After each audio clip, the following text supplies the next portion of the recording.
Hello, my people. Good day to you, good morning, good afternoon, good evening.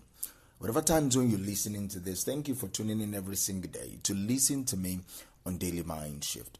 Today, I want to talk about two concepts, perception and projection. Perception, how we perceive things, how we see things and interpret them, and projection, how we interpret the things we see from our own point of view, how we overimpose or superimpose what we are experiencing over reality, and hence we distort reality. Let me anchor today's episode on this statement.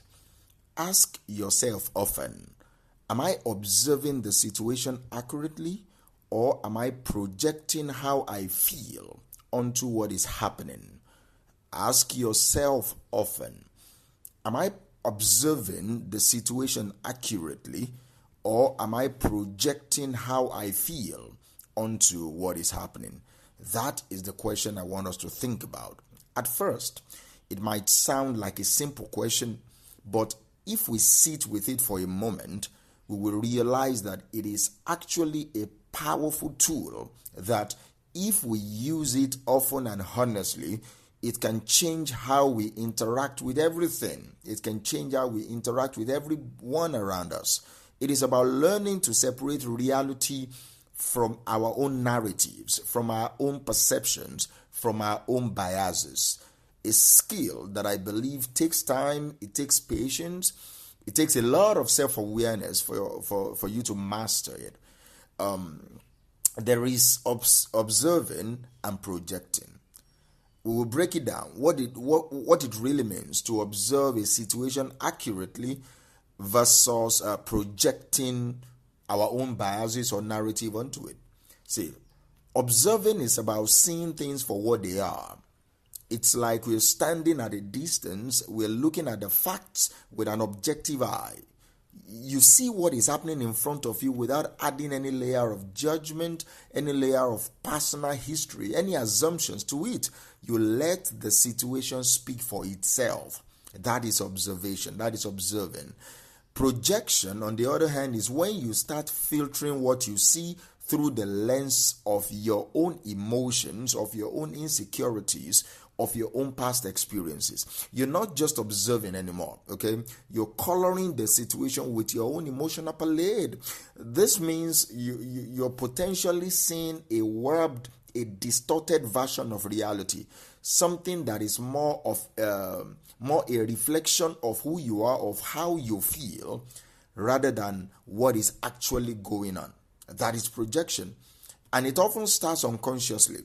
Projection often just starts. Most times we are not conscious that we're doing it. It is natural to bring our past experiences, our past emotions into, or even our present emotions, how we feel in a particular situation, into our understanding of the present moment. But here is the thing.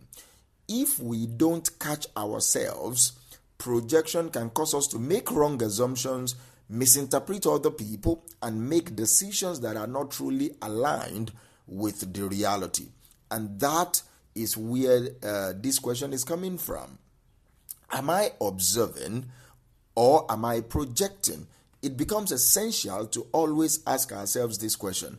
Are we observing, or are we projecting? It will give us a reality check, because I think we all need it.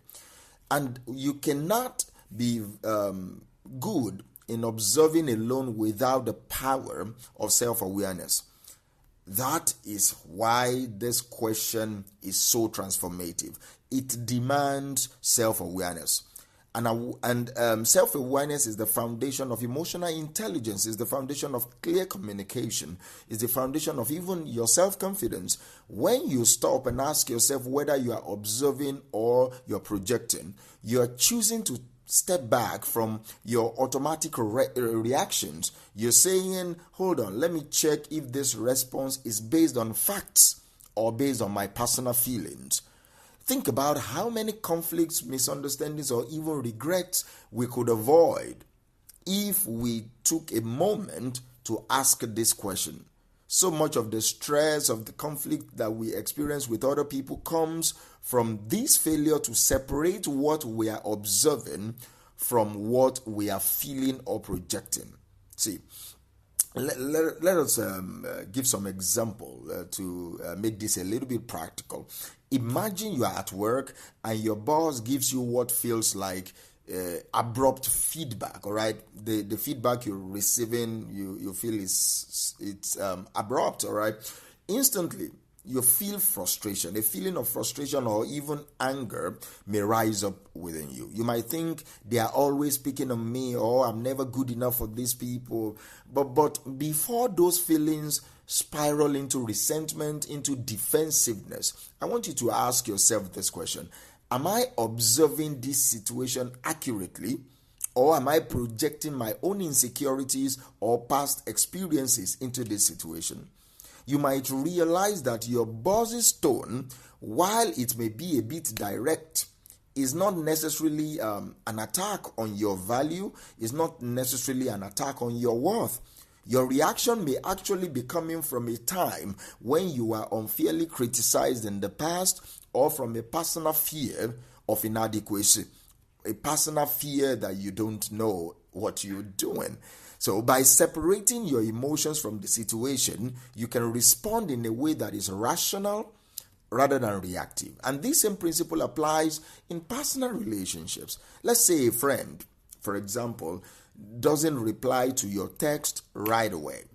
If you are projecting, you might think they are ignoring me, or they must be upset with me about something, or they just don't want to talk to me, they don't like me anymore, kind of stuff. You might be thinking like that, you might be projecting like that. But if you observe, if you focus on the facts that is on the table with you, that you see, you might recognize that they are simply busy.